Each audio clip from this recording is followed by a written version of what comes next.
Assalamualaikum warahmatullahi wabarakatuh. Saya akan mempresentasikan tugas yang sudah saya buat tentang asimilasi budaya yang terjadi di Indonesia. Saya mengambil studi kasus pernikahan campuran Jawa dan Batak sebagai bentuk asimilasi budaya di Indonesia.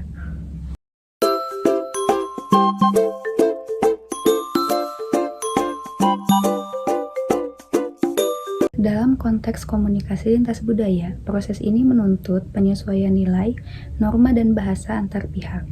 Asimilasi dalam pernikahan seperti ini bersifat dinamis atau tidak terjadi sekali saja, tapi terus berkembang seiring waktu. Dengan adanya saling menghargai, toleransi, dan keinginan untuk belajar budaya pasangan, keluarga bisa membentuk budaya baru yang lebih kaya dan harmonis. Kita masuk ke contoh nyata. Fenomena ini banyak terjadi di kota besar seperti Jakarta, Surabaya, dan Medan. Maka dari itu, pernikahan seperti ini menjadi konteks yang relevan untuk melihat bagaimana komunikasi antar budaya bekerja dalam kehidupan nyata. Perbedaan budaya Jawa dan Batak terlihat jelas dalam ekspresi dan simbol komunikasi. Budaya Batak cenderung ekspresif dan langsung, sementara budaya Jawa lebih halus dan penuh makna simbolik. Hal ini memengaruhi cara kedua keluarga menyampaikan perasaan, menghormati adat, dan membangun hubungan. Di sini ada 3 proses komunikasi dalam pernikahan Jawa Batak. Yang pertama ada negosiasi adat dan prosesi pernikahan, yang kedua penyesuaian gaya komunikasi, dan yang ketiga ada penggabungan nilai budaya. Maksud poin pertama adalah kesepakatan apa yang diambil keluarga pada saat prosesi adat yang akan digunakan, menggunakan Batak, Jawa, atau gabungan. Yang kedua, Batak cenderung bicara tegas sedangkan Jawa halus dan sopan. Hal ini perlu penyesuaian agar tidak terjadi salah paham terutama dalam diskusi.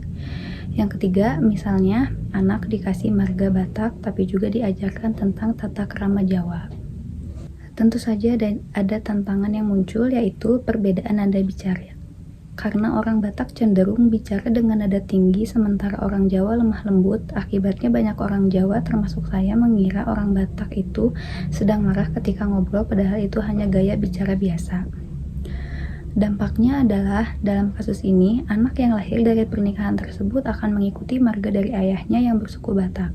Hal ini menunjukkan adanya asimilasi budaya di mana nilai-nilai dan norma dari kedua budaya berinteraksi dan saling menyesuaikan. Anak tersebut akan tumbuh dengan identitas budaya campuran, menggabungkan tata krama dan nilai-nilai Jawa dengan sistem kekerabatan dari adat Batak. Teori dan literatur. Kasus ini banyak dibahas dalam jurnal menggunakan teori komunikasi antar budaya dan teori asimilasi budaya. Teori komunikasi antar budaya membahas cara individu dari budaya berbeda berinteraksi agar tercipta pemahaman bersama. Sedangkan teori asimilasi budaya menjelaskan proses penyesuaian nilai budaya baru dalam individu atau kelompok.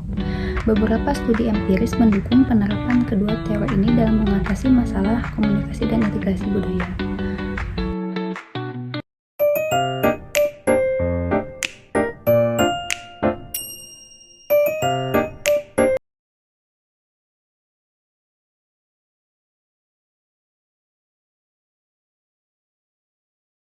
Baik, sekian presentasi dari saya.